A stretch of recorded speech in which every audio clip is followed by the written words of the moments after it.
Importante para sa akin na malinis ang farmhouse. Sa ngayon, naging tambakan kasi siya. Kaya ngayong araw, general cleaning. Samahan niyo ako.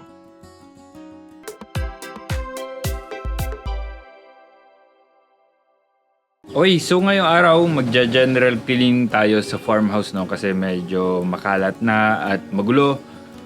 Pero bago yan, mag-afternoon chores kami ni John Paul. So ako dito sa brooder at siya nag-afternoon chores sa Todo Farm. So, simulan natin. Okay, so basically, ang gagawin lang natin dito ay papalitan sila ng inumin, magbibigay tayo ng Vitamin Pro, and maglalagay tayo ulit ng feeds sa sahig.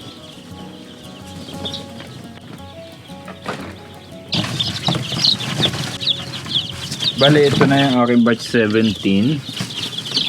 Second day nila ngayon dito sa farm.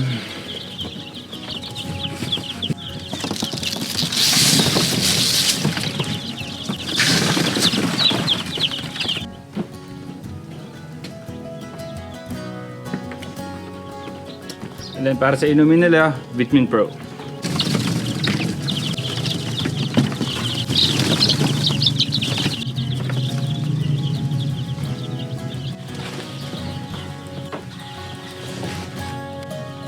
Okay pa sa alright, linis tayo sa Todo Farm.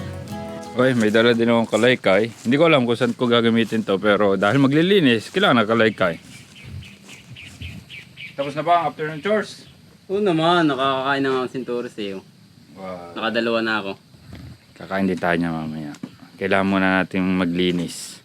So basically, ang gagawin natin ngayon, kasi yung mga gamit natin, medyo nakakalatan talaga ako at medyo makalat yung paligid ng farmhouse yan.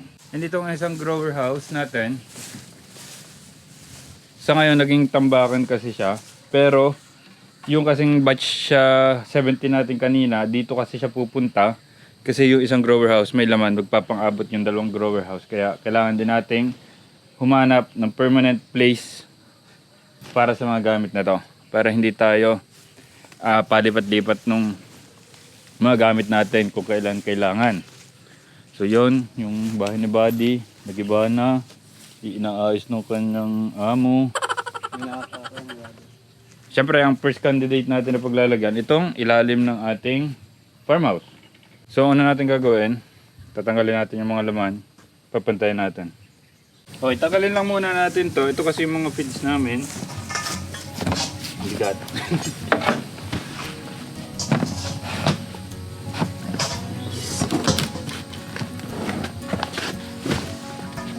Then, ito naman yung mga assorted na mga bagay-bagay. Ayusin na lang mamaya.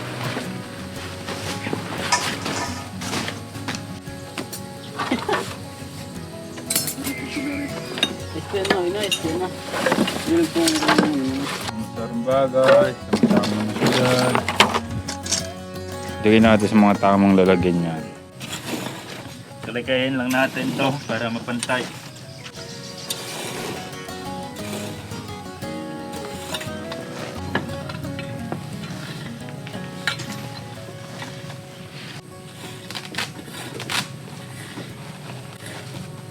Okay, pantay na yung ilalim natin.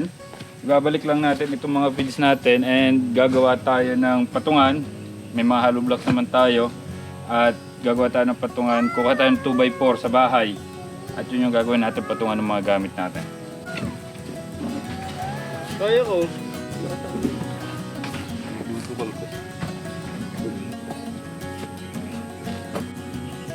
Kuha muna tayo ng 2x4 sa bahay. Ating mga kambing hinain. Meron na kambing na naman dun. Babasin natin mamaya.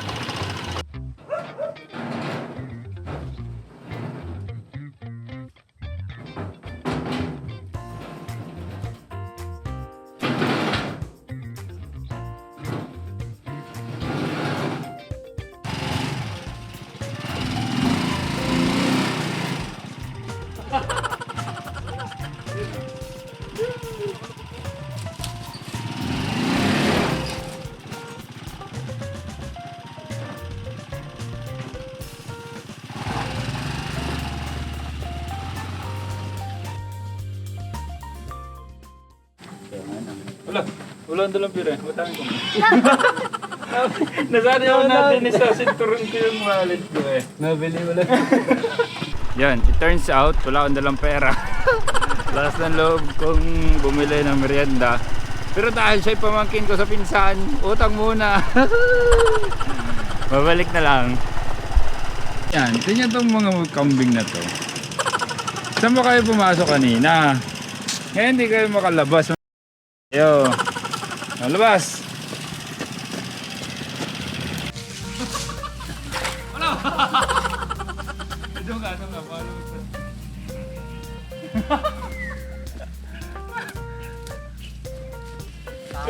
Sobrang takot. Bangga siya.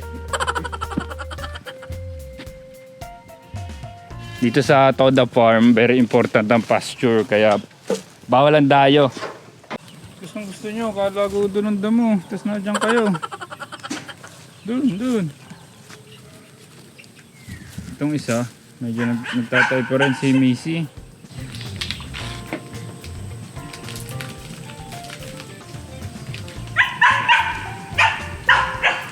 What? Basi? Lalagyan natin ng patungan dito sa ilalim.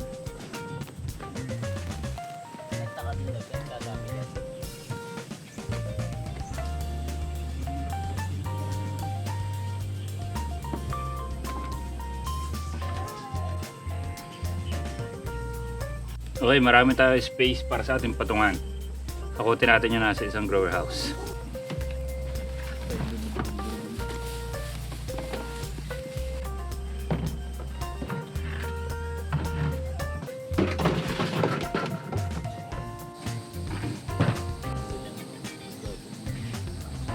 Napagkasya namin lahat sa ilalim.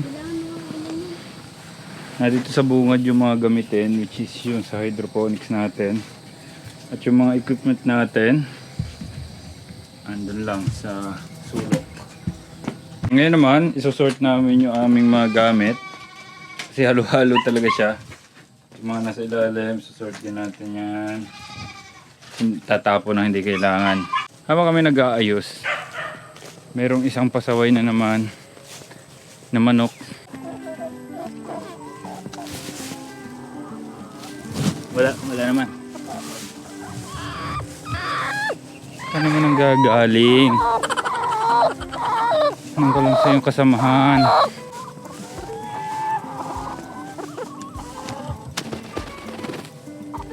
Sort lang natin to. Dito yung mga gamit para sa hydroponics natin.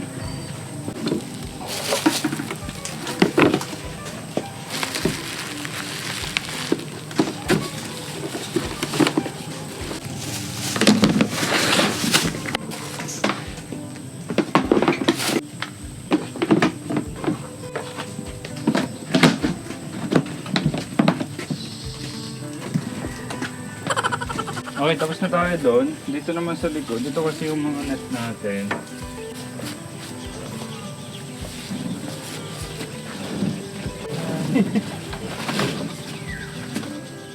Yan, linisin lang natin ng konti.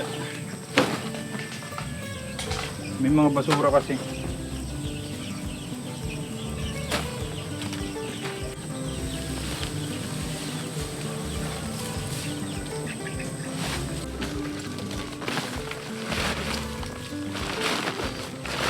Yan o, huling-huli si Balawis o. Madaming biro, Alfonso.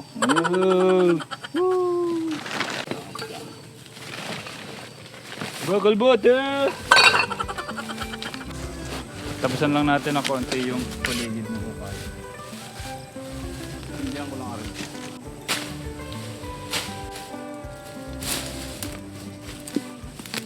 Oh! Yan nga, nalaglag. Tapusan lang natin yung paligid. Mahaba. Para naman may iwasan din natin ang ahas. Ito naman, taas na.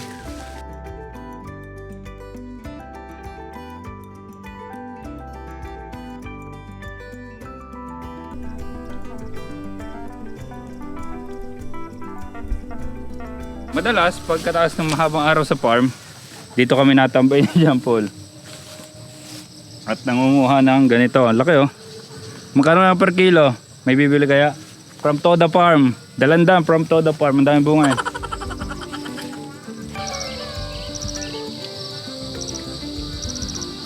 Lagi nila kami naabot ng dilim. Maraming salamat.